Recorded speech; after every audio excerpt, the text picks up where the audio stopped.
Nah, pas di tahun 2020 pas COVID itu Jakarta kita memang waktu itu lockdown ya.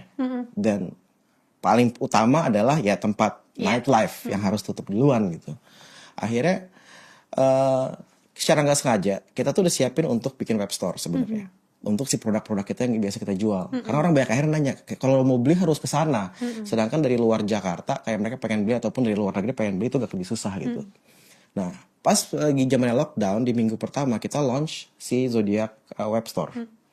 www.zodiacjakarta.com itu ngejual produk dari segi merchandise dan fashion lainnya kita. Dan karena waktu itu orang nggak bisa belanja kemana-mana dan mereka juga beli dari online dari luar nggak bisa, akhirnya kita fokusin itu di situ dan salesnya itu ya fantastis lah di zaman COVID itu. Dan yang menarik adalah akhirnya income yang kita dapat dari si web store itu adalah gimana caranya kita untuk bayar rent dan lain-lainnya dan akhirnya kita bisa survive Zodiac karena waktu itu kan benar-benar kita nggak dapat income sama sekali dari bisnis ya gitu kan.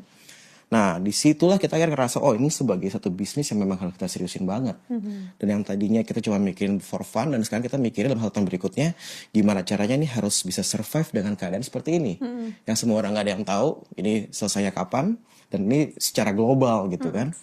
Nah, satu hal yang menarik di situ akhirnya kita seriusin dari segi bisnis dari segi fashionnya juga.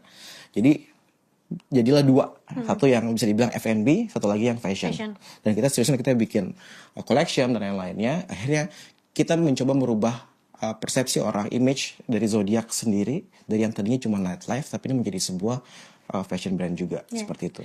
Menarik deh.